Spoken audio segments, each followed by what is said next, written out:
ಅದೇ ಹೇಳೋದಲ್ಲ, ಈ ಸೋಗ್ನಿಂದ ಬಂದು ಈ ರೀತಿ ಮಾಡೋದು ಅವ್ರಿಗೇನು ಶೋಭೆ ತರೋದಿಲ್ಲ. ಅವ್ರಿಗೆ ಅಷ್ಟೊಂದು ಧೈರ್ಯ ಇದ್ರೆ ಎದುರುಗಡೆ ಬಂದು ನಿಂತ್ಕೊಂಡು ಮಾಡ್ಬೋದಾಗಿತ್ತಲ್ಲ ಅವರು. ಪಕ್ಕ ಪ್ಲಾನ್ ಮಾಡ್ಕೊಂಡು ಈ ತರ ಮಾಡಿದ್ರು. ಸಾವಿರಾರು ಬರ್ಲಿ ಹೋಗ್ರಿ, ಇಂಥ ಕಪ್ಪು ಬಾವುಟ ಇಂಥ ಇದು ಸಿಎಂ ಅವ್ರು ಎಷ್ಟು ನೋಡಿದಾರೆ, ನಾವ್ ಎಷ್ಟು ನೋಡಿದೀವಿ. ಜನರಿಗೆ ಗೊತ್ತಿದೆ, ಯಾವ ಸೋಗುನು ಇಲ್ಲ, ಏನಿಲ್ಲ. ಯಾರ ಬೆಲೆ ಏರಿಕೆ ಯಾರಿಂದ ತತ್ತರಿಸಿದ್ದಾರೆ ಜನರಿಗೆಲ್ಲ ನಾಟ್ಯ ಗೊತ್ತಿದೆ. ಆದ್ರೆ ಇಂಥ ಒಂದು ಸಭೆ ಸಮಾರಂಭದಲ್ಲಿ ಬಂದು ಈ ರೀತಿ ಮಾಡೋದ್ರಿಂದ ಏನು ಉಪಯೋಗ ಆಗೋದಿಲ್ಲ. ಇದು ಅವರ ಹತಾಶ ಮನೋಭಾವನ. ನಿಮ್ಮ ಅಧ್ಯಕ್ಷರು ಎಚ್ಚರಿಕೆ ಸಂದೇಶ ಕೊಟ್ಟಿದ್ದಾರೆ. ಗೃಹಲಕ್ಷ್ಮಿ ಬ್ಯಾನರ್ ಹರಿದ್ರು ಕೂಡ ಜನರ ಮನಸ್ಸಿನಲ್ಲಿ ಗೃಹಲಕ್ಷ್ಮಿ ಅಚ್ಚರಿಯದೇ ಉಳಿದಿದ್ದಾರೆ. ಅಲ್ಲ, ನಿಮ್ಮ ಅಧ್ಯಕ್ಷರು ನೇರವಾದ ಎಚ್ಚರಿಕೆಯನ್ನು ಕೊಟ್ಟಿದ್ದಾರೆ ಎಲ್ಲ ಕಾರ್ಯಕ್ರಮ.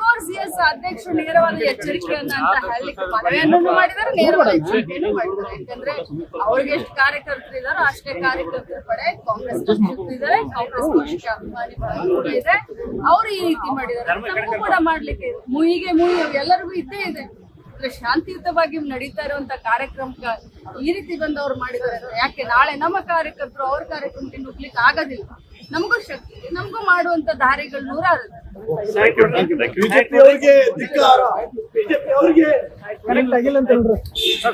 ಲೇಟೆಸ್ಟ್ ಹಾಗೂ ಇಂಟ್ರೆಸ್ಟಿಂಗ್ ಸುದ್ದಿಗಳಿಗಾಗಿ ಬಾಸ್ ಟಿವಿ ಕನ್ನಡ ಚಾನೆಲ್ನ ಸಬ್ಸ್ಕ್ರೈಬ್ ಮಾಡಿ. ಹಾಗೆಯೇ ಬೆಲ್ ಐಕಾನ್ ಪ್ರೆಸ್ ಮಾಡಿ. ಇದರ ಜೊತೆಗೆ ಫೇಸ್ಬುಕ್, ಇನ್ಸ್ಟಾಗ್ರಾಮ್, ಎಕ್ಸ್ ನಲ್ಲೂ ಮಿಸ್ ಮಾಡದೆ ಫಾಲೋ ಮಾಡಿ.